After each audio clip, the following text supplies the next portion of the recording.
चलिए सभी को गुड इवनिंग। तो आज का क्लास समतल में गति से एमसीक्यू क्वेश्चन करना है हम लोग को। ठीक है, तो इससे पहले 11 एमसीक्यू हम लोग कर चुके थे। आज से 12 नंबर से स्टार्ट करेंगे। चलिए, तो 12वां नंबर एमसीक्यू देखिए। क्वेश्चन क्या कर रहा है, सभी लोग से पढ़िएगा। आपके स्क्रीन पे क्वेश्चन आ रहा होगा, प्रक्षेपीय गति किस प्रकार की गति। तो आपके स्क्रीन पे क्वेश्चन आ रहा होगा, प्रक्षेपीय गति किस प्रकार की गति है। एक विमीय गति, द्विविमीय गति, वृत्तीय गति और दोलनी गति। तो सभी को आंसर देना है कि प्रक्षेपीय गति इस प्रकार की गति है। ठीक है, पोल आपके स्क्रीन पे जाएगा, पोल के थ्रू आपको आंसर देना है। चलिए, तो आपके स्क्रीन पे पोल आने वाला होगा। आपको जो आंसर सही लगे ए बी सी डी चारों में से उस ऑप्शन को क्लिक कर दीजिए। ठीक है, आपके स्क्रीन पे पोल आ रहा होगा। आपके पास 20 सेकेंड बचा हुआ है, मात्र 20 सेकेंड है। आंसर सभी लोग दीजिए। क्वेश्चन कह रहा है कि प्रक्षेपीय गति किस प्रकार की गति है। एक विमीय, द्विविमीय, वृत्तीय और दोलनी। सभी लोग आंसर दीजिएगा, गलत हो सही हो लेकिन आंसर सबको देना है। मुर्शीद और रितेश, दो लोग का आंसर सही है। तो चलिए, प्रक्षेपीय गति किस प्रकार का गति है, द्विविमीय गति है। कौन सा गति है, द्विविमीय।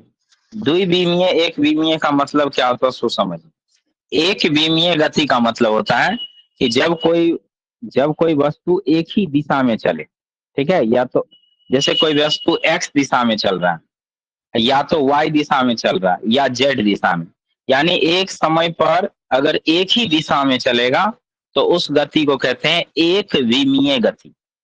मतलब कि एक समय पर अगर कोई वस्तु एक दिशा में चले, एक्स में चले या वाई में चले या जेड, यानी कि तीनों में से किसी एक में ही चले एक समय पर, तो उसको कहते हैं एक विमीय गति। ठीक है, द्विविमीय गति का मतलब होता है कि एक ही वस्तु एक ही समय पर दो दिशा में चले, जैसे एक्स में भी चल रहा है और वाई में भी चल रहा है। तो एक ही समय पर अगर कोई वस्तु दो दिशा में चलता है तो उसको कहते हैं द्विविमीय गति। कौन सा गति, द्विविमीय गति। ठीक है, अब देखिए, जब हम लोग प्रक्षेपीय गति पढ़ रहे थे तो देख रहे थे एक बॉल को फेंक रहे थे थीटा कोण पर।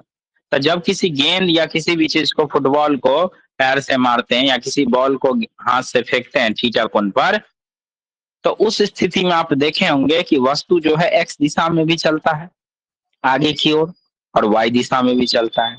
यानी कि प्रक्षेपीय गति में वस्तु एक ही समय पर दो दिशा में चलता है, एक्स में भी और वाई में भी।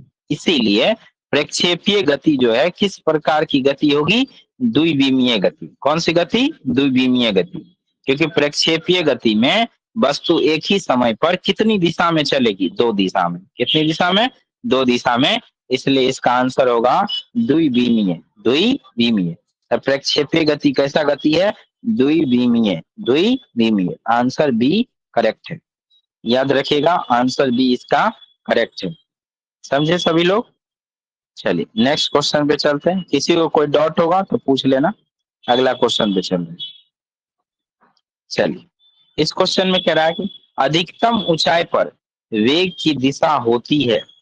बताइए, अधिकतम ऊंचाई पर वेग की दिशा होती है ऊर्ध्वाधर, क्षैतिज, 45 डिग्री, 60 डिग्री। तो अधिकतम ऊंचाई पर पूछ रहा है, अधिकतम ऊंचाई पर वेग की दिशा होती है, ऊपर की ओर होती है अधिकतम ऊंचाई पर वेग की दिशा, या आगे की ओर, आगे माने क्षैतिज दिशा, ऊपर माने ऊर्ध्वाधर दिशा। तो अधिकतम ऊंचाई पर वेग की दिशा होती है, वेग की दिशा किधर होती है, अधिकतम ऊंचाई पर। ठीक है, तो हम पोल लगा रहे हैं, आपको आंसर देना। चलिए, आपके स्क्रीन पे पोल आने वाला है, सभी को आंसर देना है। बताइए, अधिकतम ऊंचाई पर वेग की दिशा होती है, अधिकतम ऊंचाई पर वेग की दिशा क्या होती है, सभी लोग बताइए। बहुत आसान क्वेश्चन है, थोड़ा सा सोचना पड़ेगा और कुछ नहीं है। अधिकतम ऊंचाई पे सोचिए कौन सा वेग होता है, कौन सा वेग नहीं होता है। ठीक है, अधिकतम ऊंचाई पे कौन सा वेग होता है और कौन सा वेग नहीं होता। एक्स दिशा वाले वेग को कहते हैं क्षैतिज वेग, और वाई दिशा में जो वेग होता है वो कहते हैं ऊर्ध्वाधर। गोपाल का आंसर सही है, गोपाल का आंसर है क्षैतिज। देखिए आंसर होगा क्षैतिज। देखिए हम आपको जब पढ़ा रहे थे क्लास में तो बताया, देखो जब कोई वस्तु अधिकतम ऊंचाई पे पहुंचती है तो अधिकतम ऊंचाई पे पहुंचने का मतलब है कि ऊपर वाला वेग जीरो हो गया, ऊपर जाने वाला वेग, यानी ऊर्ध्वाधर दिशा का वेग कितना हो गया, जीरो। ऊर्ध्वाधर दिशा का वेग जीरो होगा तभी तो अधिकतम ऊंचाई पे जाएगा। अधिकतम ऊंचाई का मतलब है कि ऊर्ध्वाधर वेग यानी ऊपर जाने वाला वेग क्या हो गया, जीरो हो गया। तो जिस बिंदु पे अधिकतम ऊंचाई पे वस्तु होगा उस बिंदु पे ऊपर जाने वाला वेग क्या हो गया, जीरो। कौन सा वेग सिर्फ रहेगा, क्षैतिज दिशा, आगे जाने वाला वेग। तो आगे जाने वाला वेग रहेगा तो उस वेग को क्या कहेंगे, क्षैतिज वेग। कौन सा वेग, क्षैतिज वेग। तो अधिकतम ऊंचाई पे किस दिशा का वेग होगा, सिर्फ क्षैतिज दिशा का। किस दिशा का, क्षैतिज।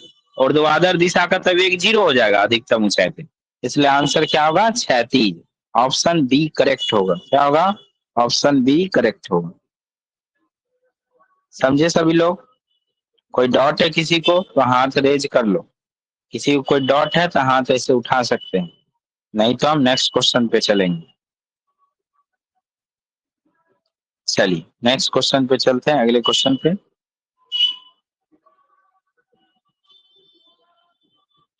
चलिए अब क्या कह रहा है क्वेश्चन कि परास अधिकतम कब होता है, बताइए। परास यानी कि रेंज, रेंज आर का सूत्र याद कीजिएगा सभी लोग, आर का सूत्र।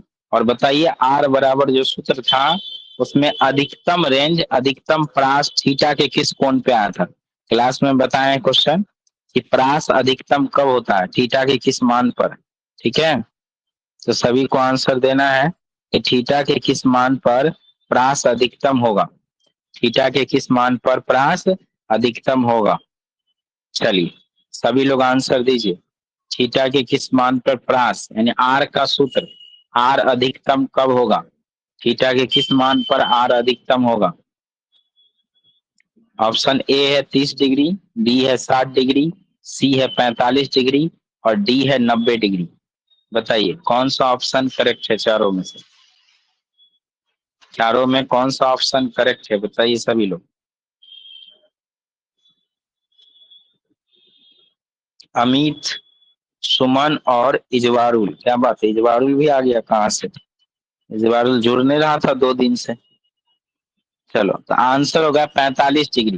देखिए आप अपने नोट्स में चेक कर लीजिएगा सभी लोग, आर का जो सूत्र था उसमें था साइन 2 थीटा, साइन 2 थीटा। तो हम आपको बताए थे थीटा बराबर कितना, 45 डिग्री। तो 45 डिग्री पे 2 थीटा था ना, तो 2 में 45 से मल्टीप्लाई कीजिए तो 90 डिग्री हो जाएगा। तो अधिकतम परास कितना डिग्री पे होगा, 45 डिग्री पे। कितना डिग्री पे, 45 डिग्री पे। आर वाला जो सूत्र है, परास वाला सूत्र, उसमें थीटा का मान 45 रख दीजिएगा तो परास अधिकतम हो जाएगा। हम क्लास में बताए भी थे, देखो इस कॉन्सेप्ट का यूज ना क्रिकेटर सब करता है, फुटबॉलर, क्रिकेटर। ठीक है, क्योंकि उसको बॉल को इस तरह से हिट करना होता है, बॉल को इस तरह से मारना होता है कि बॉल अधिकतम दूरी तक पहुंचे। तो जब कोच रहता है, क्रिकेट कोच, जो क्रिकेट सिखाता है बच्चा सबको, उसको क्रिकेट कोच कहते हैं। तो क्रिकेट कोच जो रहता है बच्चा को सिखाता है कि कोशिश कीजिए कि बॉल को जो है 45 डिग्री पे आप ऐसे हिट कीजिए, 45 डिग्री पे। अगर आप 45 डिग्री पे मारिएगा बॉल को तो बॉल जो है अधिकतम दूरी जाएगा, अधिकतम दूरी जाएगा। ठीक है, तो यहीं से फिजिक्स के कॉन्सेप्ट से ही निकला है।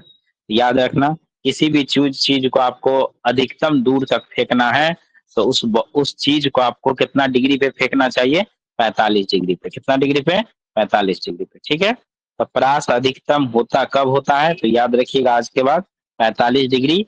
ऑप्शन सी करेक्ट होगा, ऑप्शन सी, याद रखिएगा ऑप्शन सी सही है। ठीक है, किसी को कोई डाउट होगा तो बोलिएगा। अगला क्वेश्चन पे हम चल रहे हैं। चलिए नेक्स्ट क्वेश्चन कह रहा है कि समय उड़ान दुगुना होगा यदि, कह रहा, अच्छा क्वेश्चन को ध्यान से सुनिएगा। उड़ान समय जो था टी, आपको याद होगा क्लास में पढ़ाए थे, कैपिटल टी उड़ान का समय। तो कह रहा है कि उड़ान समय दुगुना होगा। तो टी का मान कब दुगुना हो जाएगा? यानी वस्तु मान लो पहले अगर 2 सेकंड तक हवा में रह रहा है, तो हम चाहते हैं कि अब वो 4 सेकंड तक हवा में रहे। यानी टी का मान दुगुना कब हो जाएगा? उसके लिए क्या चीज दुगुना होगा कि टी का मान दुगुना हो जाएगा? ऊर्ध्वाधर वेग दुगुना हो जाए तो टी का मान भी, ऑप्शन ए कह रहा है कि ऊर्ध्वाधर वेग दुगुना हो जाए। ऑप्शन बी कह रहा है कि द्रव्यमान दुगुना हो जाए। ऑप्शन सी कह रहा है कि जी जो है जी दोगुना हो जाए। ऑप्शन डी कह रहा है क्षैतिज वेग आधा हो। तो आपको बताना है कि अगर टी का मान दुगुना करना है तो इसके लिए किस चीज का मान दुगुना होना चाहिए? ऊर्ध्वाधर वेग का मान दुगुना होना चाहिए, क्षैतिज वेग का मान दुगुना होना चाहिए, या वस्तु का द्रव्यमान दुगुना कर दे, या जी का मान दुगुना कर दे। क्या चीज दोगुना करने पर उड़ान का समय दोगुना होगा? आप सभी को आंसर देना है। पोल आपके स्क्रीन पे आने वाला है, पोल से आपको आंसर देना है। ठीक है, सभी के स्क्रीन पे पोल गया होगा, पोल गया होगा, उसमें से आपको सेलेक्ट करना है ए बी सी डी, चारों में से जो आपको सही लग रहा ऑप्शन वो सेलेक्ट कर लीजिए। क्वेश्चन आई होप आपको सभी को समझ में आ गया होगा। क्वेश्चन क्वेश्चन कह रहा है कि उड़ान का समय दुगुना होगा यदि किस चीज को दुगुना करेंगे कि उड़ान समय दुगुना हो जाएगा। तो आप सभी को क्वेश्चन समझ में आ गया होगा, आंसर दीजिए सभी लोग। Option A B C D चारों में से एक सही है, आंसर दीजिए। चलिए, बैजू कुमार, परवीन कुमार निराला, एमडी इजवारुल, गोपाल और एमडी साहिल, इस सब का आंसर सही है। ठीक है, इतने लोग का आंसर सही है। देखिए, ऊर्ध्वाधर वेग को अगर दोगुना कर दे तो उड़ान का समय दुगुना हो जाएगा। देखिए, आपके पास फॉर्मूला होगा टी बराबर 2u साइन थीटा बटे जी। देखिए, टी का हम फॉर्मूला आपको लिखाए हैं, टी बराबर 2u साइन थीटा बटे जी। तो वहां पे जो u साइन थीटा था, u साइन थीटा सूत्र में जो u साइन थीटा है, वो u साइन थीटा कौन सा वेग है? ऊर्ध्वाधर वेग, ऊर्ध्वाधर वेग। देखिए, आपको दिखाएंगे यू वाई बराबर आया था यू साइन थीटा और यू एक्स बराबर आया था यू कॉस थीटा। तो सूत्र में कौन सा है? You sine theta. You sine theta का मतलब कौन सा वेग? ऊर्ध्वाधर वेग। तो अगर ऊर्ध्वाधर वेग को यू साइन थीटा को दुगुना कर देंगे तो टी का मान दुगुना हो जाएगा। और यू साइन थीटा क्या है? ऊर्ध्वाधर वेग है। क्या है? ऊर्ध्वाधर वेग है, यानी ऊपर जाने वाला वेग है। तो यू साइन थीटा कौन सा वेग है? ऊपर जाने वाला वेग है। इसीलिए यू साइन थीटा को अगर डबल कर दिया जाए तो आपका उड़यन काल जो है, उड़ान का जो समय है वो भी दुगुना हो जाएगा। ठीक है, इसलिए आंसर क्या होगा? ऊर्ध्वाधर वेग को दुगुना करने पर। तो ऊर्ध्वाधर वेग को अगर दुगुना कर देंगे तो उड़ान का समय भी क्या हो जाएगा? दुगुना हो जाएगा। क्या हो जाएगा? दुगुना हो जाएगा। ठीक है, कैसे पता चला? सूत्र से। उड़ान के समय का जो सूत्र है उसी सूत्र से पता चला कौन सा वेग दुगुना करने पर। सर कहाँ हैं आप? अरे हम अभी पटना में प्रवीण। ठीक है, मेरा पीजी का एग्जाम चल रहा है इसीलिए। ठीक है, चलिए, तो इसका आंसर होगा ऑप्शन ए करेक्ट है। ऑप्शन ए करेक्ट है, ऊर्ध्वाधर वेग दुगुना हो जाएगा। क्या होगा? ऊर्ध्वाधर वेग दुगुना करने पर उड़ान समय दुगुना होगा। नेक्स्ट क्वेश्चन, चलिए। कब आई? अभी 1 सप्ताह टाइम लगेगा। ठीक है, चलिए नेक्स्ट क्वेश्चन देखिए, 1 मिनट। चलिए, अगला क्वेश्चन है, प्रक्षेपीय गति में क्षैतिज गति होती है। प्रक्षेपीय गति में क्षैतिज गति होती है। समान त्वरित, समान वेग, मंदित और परिवर्ती। तो बताइए, प्रक्षेपीय गति में देखो, प्रक्षेपीय गति में दो दो तरह का वेग था। एक क्षैतिज वेग था जिसको बोले थे यू कॉस थीटा, या जो एक्स दिशा में जो वेग होता है उसको बोलते हैं क्षैतिज वेग, जिसका सूत्र है यू कॉस थीटा। और वाई दिशा में जो वेग होता है उसको कहते हैं ऊर्ध्वाधर वेग, और उसका सूत्र है यू साइन थीटा। यानी कि प्रक्षेपीय गति में कितना वेग होता है? 2 गो वेग होता है, एगो एक्स दिशा में, एगो वाई दिशा में। तो एक्स वाले को कहते हैं क्षैतिज क्षैतिज वेग। ठीक है, तो क्वेश्चन कह रहा है कि प्रक्षेपीय गति में क्षैतिज गति होती है, यानी क्षैतिज वेग होती है। कैसी होती है क्षैतिज वेग? समान त्वरित होती है, यानी कि क्षैतिज वेग जो है वो धीरे धीरे बढ़ता है या घटता है। समान वेग, यानी क्षैतिज वेग ना बढ़ता है नहीं घटता है। मंदित, यानी धीरे धीरे क्षैतिज वेग घटता है। और परिवर्ती, यानी क्षैतिज वेग बदलता है। तो आपको बताना है कि प्रक्षेपीय गति में क्षैतिज वेग कैसा होता है, त्वरित होता है या समान होता है या मंदित होता है या परिवर्तित। ठीक है, तो आपके स्क्रीन पे पोल आएगा, पोल से आपको आंसर देना है।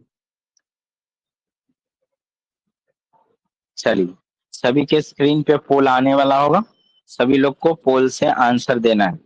प्रक्षेपीय गति में क्षैतिज गति होती है। सभी लोग ध्यान से क्वेश्चन को पढ़िए और आंसर दीजिए। बहुत ही आसान क्वेश्चन, बहुत आसान है, सभी का आंसर सही होना चाहिए, नहीं तो हम बताएंगे तो फिर कहीं हाँ सर सही में आसान क्वेश्चन। सभी का आंसर सही होना चाहिए। क्षैतिज गति, प्रक्षेपीय गति में क्षैतिज गति होती है। टाइम खत्म होने वाला है, सभी लोग बताइए। प्रवीण कुमार निराला, इसका आंसर सही है। बैजू कुमार का आंसर सही है और मुर्शिद और रितेश, इतने लोग का आंसर सही है। ठीक है, चलिए तो हम आपको बताते हैं कि प्रक्षेपीय गति में क्षैतिज गति होती है, समान वेग होगा। कैसा वेग होगा? समान वेग।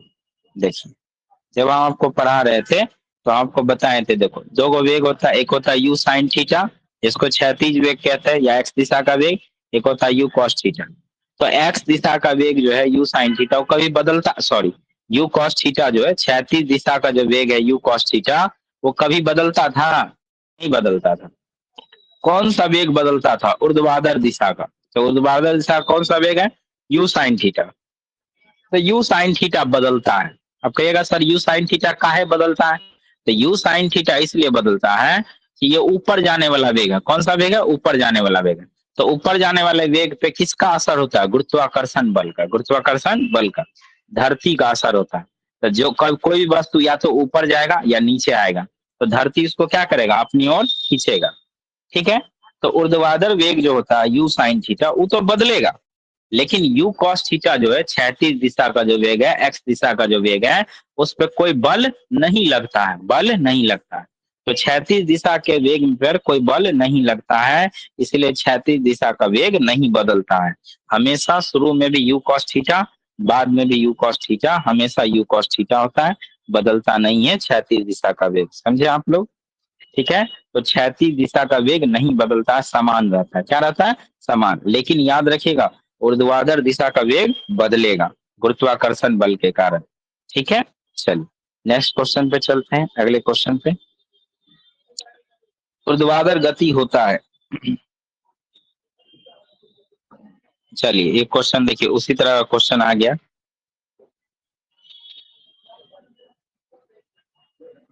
ऊर्ध्वाधर गति होती है, समान वेग, समान त्वरित, वृत्तीय, एसएचएम। एसएचएम का मतलब होता है सिंपल हार्मोनिक मोशन। तो अभी आपको आगे पढ़ना है, एसएचएम अभी नहीं पढ़े आप लोग। ठीक है, तो ऊर्ध्वाधर गति होती है, बताइए। समान वेग, समान त्वरित, वृत्तीय और एसएचएम, चारों में से बताइए क्या होगा इसका आंसर।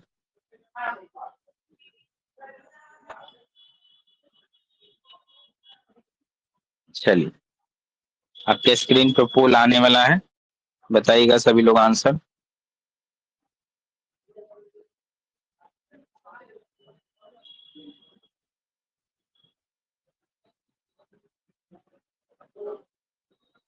चलिए सभी लोग आंसर बताएं। ऊर्ध्वाधर गति होती है, समान वेग, समान त्वरित, वृत्तीय और एसएचएम, चारों में से कौन सा आंसर सही है, बताइए।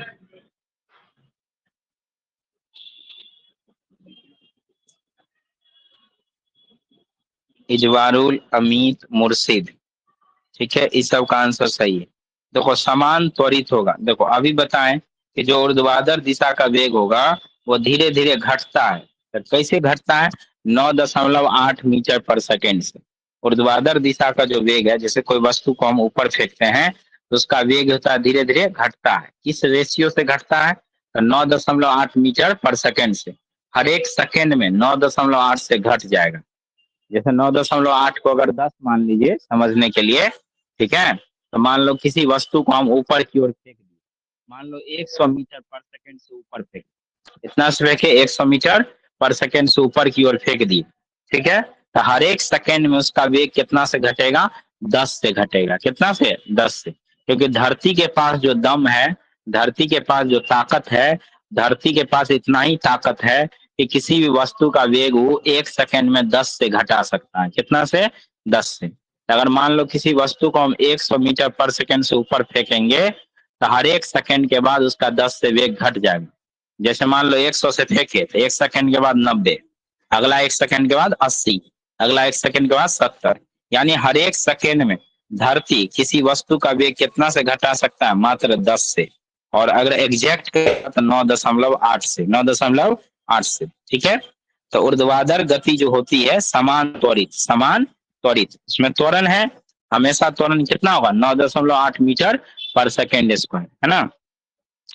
तो याद रखिए ऊर्ध्वाधर गति होती है समान त्वरित। कैसा होगा? समान त्वरित, यानी उसमें त्वरण होगा। ऊर्ध्वाधर दिशा में जो गति, जो वेग होगा उसमें त्वरण होगा, लेकिन त्वरण कैसा होगा? हमेशा समान होगा। हमेशा त्वरण होगा 9.8 मीटर पर सेकेंड स्क्वायर। तो ऊर्ध्वाधर गति का त्वरण हमेशा समान होता है, हमेशा समान। 9.8 से ज्यादा होगा नहीं कम होगा। तो ऊर्ध्वाधर गति हमेशा कैसा होगा? समान त्वरित, समान त्वरित। ठीक है, ऑप्शन बी करेक्ट है।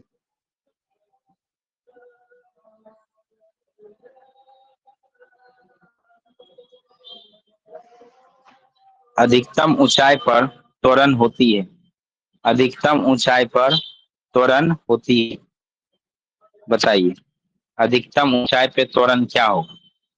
0 होगा, जी होगा, G/2 होगा, 2G होगा। अधिकतम ऊंचाई पर त्वरण क्या होगा? चलिए आपके स्क्रीन पे पोल आने वाला है, सभी को आंसर देना है। ठीक है, स्क्रीन पे पोल आने वाला है, बताइए अधिकतम ऊंचाई पर, अधिकतम ऊंचाई पर त्वरण होती है, अधिकतम ऊंचाई पे त्वरण कितना होगा? 0 होगा, जी होगा, G/2 होगा या 2G होगा? अधिकतम ऊंचाई पर त्वरण कितना होगा? बताइए सभी लोग, अधिकतम ऊंचाई पर त्वरण कितना होगा? अधिकतम ऊंचाई पर त्वरण कितना होगा? 0, जी, G/2, 2G।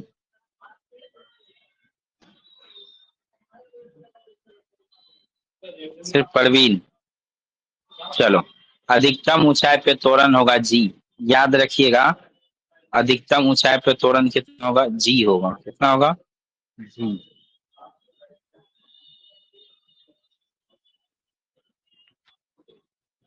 अधिकतम ऊंचाई पे त्वरण होता है जी। देखो एक चीज याद रखो, अधिकतम ऊंचाई हो या कोनो ऊंचाई, त्वरण हमेशा जी ही होगा ऊपर की ओर। ठीक है, या धरती से 1 मीटर ऊपर का बात करो, 2 मीटर, 10 मीटर, 50 मीटर या 100 मीटर, 1000 मीटर। ठीक है, ऊंचाई के तरफ जाएंगे तो त्वरण हमेशा जी ही होगा। त्वरण का मान नहीं बदलता है, त्वरण का मान नहीं बदलता है। त्वरण का मान तभी बदल सकता है जब धरती का भार बदल जाए, धरती का भार बदल जाए। धरती का भार बदल नहीं सकता है, इसीलिए त्वरण का मान नहीं बदलेगा। तो इसलिए वो अधिकतम ऊंचाई पूछे चाहे पूछे, धरती से ऊपर जहां भी पूछेगा त्वरण का मान नहीं बदलेगा, हमेशा जी ही रहेगा। तो क्या रहेगा? जी रहेगा। ठीक है, चलिए नेक्स्ट क्वेश्चन पे चलते हैं।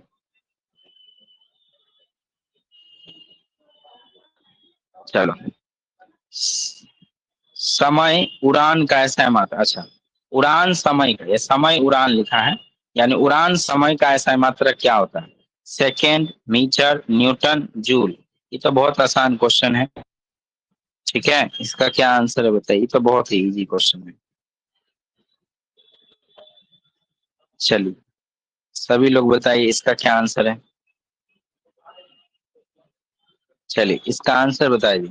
समय उड़ान, जो उड़ान का जो समय है उसका ऐसा मात्रक क्या होता है? उड़ान समय का ऐसा मात्रक second, metre, newton, joule. Second, metre, newton, joule, क्या होगा ये ऐसा मात्रक? उड़ान समय का ऐसा मात्रक क्या होता है?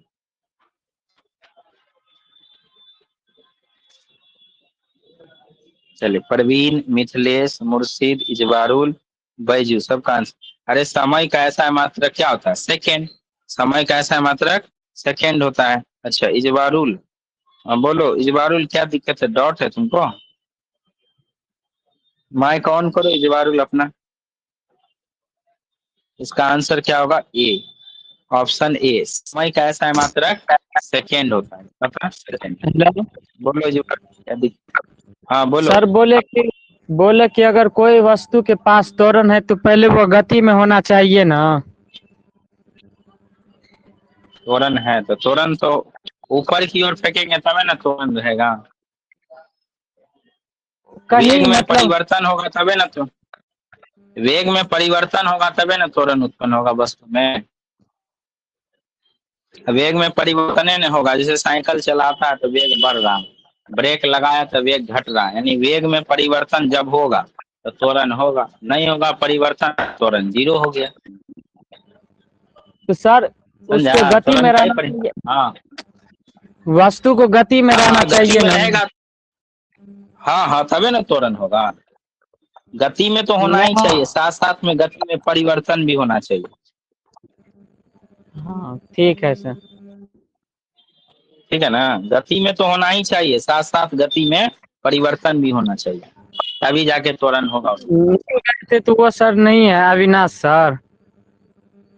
हाँ वो बोल रहा था कि विराम में भी होता है, उसी से लड़ा हमें हो गया कुछ। बोले नहीं विराम में नहीं होता है, तो बोला कि तुम सर से पूछ कर आना। तो विराम में होता है तो जिस रिफरेंस में हम बात कर रहे, जैसे मान लो धरती पे बात कर रहे हैं, ठीक है। हेलो हाँ हेलो, धरती पे बात कर बोलिए। रहे हैं तो धरती को हम स्थिर मानते हैं। अगर धरती का हम बात कर रहे हैं ना, हाँ हेलो, हाँ धरती सर। का बात कर रहे हैं तो धरती को हम स्थिर मानते हैं, क्या मानते हैं, स्थिर। जबकि धरती वास्तव में घूम रही है, यस सर। धरती वास्तव में घूम रही है, ठीक है।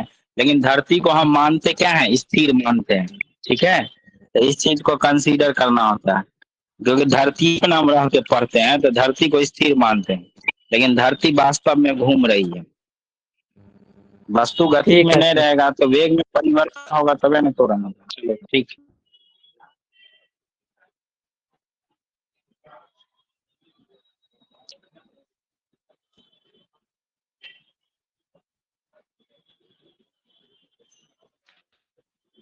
समय उड़ान कैसा है मात्र सेकेंड। चलो नेक्स्ट क्वेश्चन पे चलते हैं। फिर से क्या डाउट है, हो गया ना डाउट क्लियर। तो हाथ हटा लो जवारुल, और कुछ पूछना है। चलो, अधिकतम ऊंचाई का ऐसा है मात्रक, बताइए। अधिकतम ऊंचाई का ऐसा है मात्रक क्या होता है।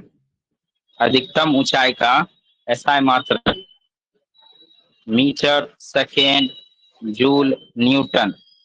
अधिकतम ऊंचाई का ऐसा है मात्रक, बताइए सब लोग, अधिकतम ऊंचाई का ऐसा है मात्रक क्या होगा, मीटर, सेकेंड, जूल, न्यूटन। अधिकतम ऊंचाई का ऐसा है मात्रक।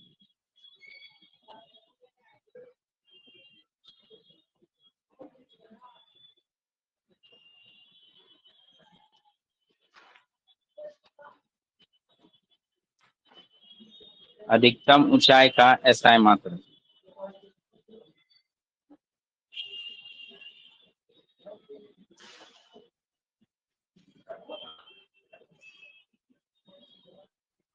अधिकतम ऊंचाई का ऐसा है मात्रक, मीटर, सेकेंड, जूल, न्यूटन। बताइए आंसर। मुर्शिद ठीक है। तो ऊंचाई का ऐसा है मात्रक क्या होता है, मीटर। क्या होता है, मीटर। ऊंचाई का ऐसा है मात्रक क्या होगा, मीटर। याद रखिएगा, ऊंचाई का ऐसा है मात्रक मीटर होगा, ठीक है। नेक्स्ट क्वेश्चन, गुरुत्वीय त्वरण का ऐसा है मात्रक क्या है। गुरुत्वीय त्वरण, ये तो आसान क्वेश्चन है। गुरुत्वीय त्वरण का ऐसा है मात्रक क्या है, मीटर पर सेकेंड स्क्वायर, सॉरी मीटर पर सेकेंड, मीटर पर सेकेंड स्क्वायर, न्यूटन, जूल। चारों में से कौन सा ऑप्शन करेक्ट है, बताइए। चारों में से कौन सा। गुरुत्वीय त्वरण का ऐसा है मात्रक क्या होता है। गुरुत्वीय त्वरण का ऐसा है मात्रक क्या होता है।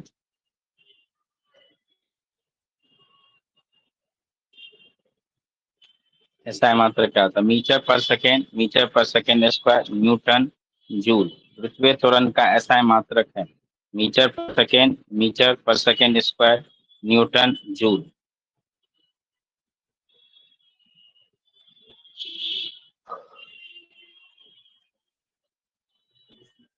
चलिए, मिथिलेश कुमार और एमडी राहिल दोनों का आंसर ठीक है। तो त्वरण का ऐसा मात्रक होता मीटर पर सेकेंड स्क्वायर। वो चाहे गुरुत्वीय त्वरण है चाहे कोई भी त्वरण है, त्वरण है तो उसका ऐसा मात्रक क्या होगा, मीटर पर सेकेंड स्क्वायर। यानी ऑप्शन बी करेक्ट है। ठीक है, ऑप्शन बी करेक्ट है। ठीक है, चलिए नेक्स्ट क्वेश्चन पे चलते हैं। पृथ्वी पर जी का मान लगभग है, बताइए। ये तो बहुत आसान क्वेश्चन है। पृथ्वी पर जी का मान लगभग कितना है? पृथ्वी पर जी का मान लगभग कितना है, बताइए सभी लोग। पृथ्वी पर जी का मान कितना होता है?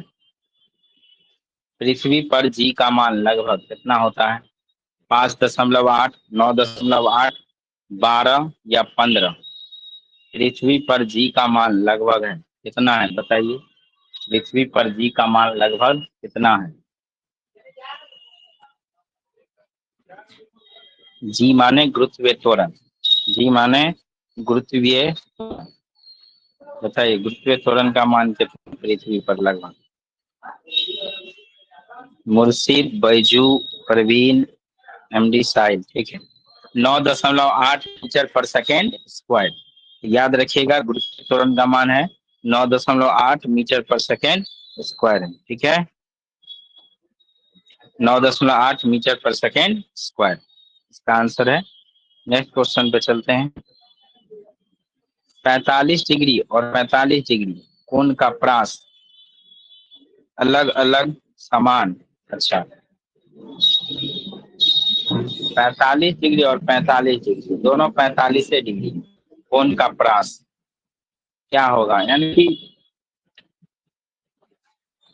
45 डिग्री पे प्रास निकालो, क्या है? 90 माइनस 45 होना चाहिए, बात बराबर है। इसका आंसर हम बताए थे समान होगा। क्या होगा? समान।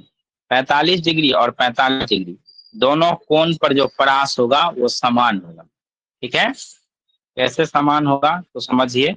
जैसे थीटा और 90 माइनस थीटा दोनों में परास बराबर होता है। जैसे कि थीटा का मान है मान लो 30 डिग्री और 90 माइनस थीटा को 90 में से 30 को घटाओ, कितना बचा? तो 30 डिग्री और 60 डिग्री दोनों पे परास सेम होता है। उसी तरह से अगर 45 डिग्री पे मान लो कुछ परास आया तो 90 में से 45 को घटाएगा तो फिर कितना आएगा? 45। यानी कि 45 डिग्री और 45 डिग्री पे कोण का परास क्या होगा? समान होगा। कोण पर परास क्या होगा? समान। याद रखिए इसका आंसर होगा समान। नहीं तो आप अपना रेंज के सूत्र से, आर के सूत्र से निकाल के भी देख सकते हैं। थीटा और 90 माइनस थीटा दोनों पे परास का मान बराबर होता है, परास का मान बराबर हो। लास्ट क्वेश्चन है, चलिए देखिए। प्रक्षेपीय गति में कुल त्वरण की दिशा, प्रक्षेपीय गति में कुल त्वरण की दिशा ऊपर की ओर, दाएं की ओर, नीचे की ओर, आगे की ओर, बताइए। प्रक्षेपीय गति जो होता है उसमें त्वरण का दिशा किधर होता है? ऊपर की ओर, दाएं ओर, नीचे की ओर, आगे की ओर। त्वरण किधर लगता है, बताइए। ऊपर, दाएं, नीचे और आगे।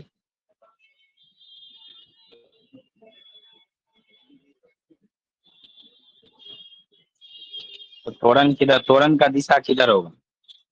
तो याद रखिएगा त्वरण का दिशा उधर ही होता है जिधर बल का दिशा होगा, जिधर बल का दिशा। और बल का दिशा किधर होता है? नीचे की ओर। प्रक्षेपीय गति में धरती के द्वारा बल किधर लगाया जाता है? नीचे की ओर। धरती के द्वारा बल लगाया जाता है नीचे की ओर, इसीलिए प्रक्षेपीय गति में कुल त्वरण की दिशा किधर होगी? नीचे की ओर। किधर होगी? नीचे की ओर। ठीक है, तो आंसर होगा नीचे की ओर।